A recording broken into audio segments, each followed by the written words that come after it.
মাসা ও বিয়ারের পিৎজার দোকান। এক ছিল সুন্দর সবুজে ঘেরা এক বন। সেই বনে থাকত দুষ্টু মেয়ে মাসা আর তার প্রিয় বন্ধু বিয়ার।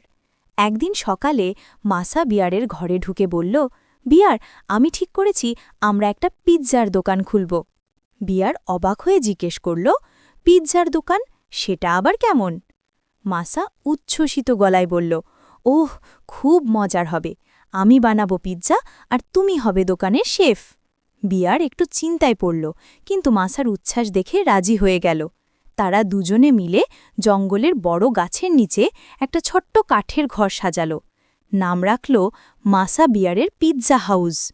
সকালে তারা তাজা সবজি তুলল, টমেটো, ক্যাপসিকাম, মাশরুম আর পমড। বিয়ার ময়দা মেখে পিৎজার ডো তৈরি করল, আর মাসা বলল, আমি বানাবো সস, অনেক টক ঝাল করে। দুপুরে দোকান খুলে গেল। প্রথমে এলো খরগোশ, বলল, একটা গাজর পিৎজা চাই। তারপর বানর দৌড়ে এলো, বলল, আমার জন্য কলা পিৎজা। পাখি উড়ে এসে বলল, আমার জন্য ছোট্ট একটা পিৎজা বানাও, আমি ভাগ করে খাবো বন্ধুদের সাথে। সবাই লাইন দিয়ে দাঁড়ালো, হাসি খুশিতে ভরে গেল বন। বিয়ার মন দিয়ে বানাচ্ছিল পিৎজা, আর মাসা সবার অর্ডার নিচ্ছিল। কখনো ভুলে যেত কে কি চেয়েছে, তখন হাসতে হাসতে সবাই মিলে ঠিক করত। বিকেলে যখন দোকান বন্ধ হল, তখন তারা ক্লান্ত কিন্তু খুশি। মাসা বলল, বিয়ার, আজ আমরা দারুণ করেছি। আগামীকাল আমি বানাবো চকলেট পিৎজা। বিয়ার হেসে মাথা নাড়ল, তোমার আইডিয়াগুলো সব সময় মজার মাসা। রাতের আকাশে তারা জল করছিল, আর মাসা বিয়ারের পিৎজা হাউস থেকে ভেসে আসছিল সুগন্ধ আর হাসির শব্দ। মাসা ও বিয়ারের চকলেট পিৎজার রেসিপির গল্প। এক ছিল সুন্দর এক বন। সেই বনে থাকত দুষ্টু মেয়ে মাসা আর তার প্রিয় বন্ধু বিয়ার। একদিন সকালে মাসা দৌড়ে বিয়ারের ঘরে ঢুকে বলল, বিয়ার, আজ আমি একটা দারুণ জিনিস বানাতে চাই, চকলেট পিৎজা। বিয়ার অবাক হয়ে বলল, চকলেট পিৎজা? পিৎজা তো লবণাক্ত হয়, আর চকলেট মিষ্টি। মাসা হেসে বলল, এই জন্যই তো এটা বিশেষ।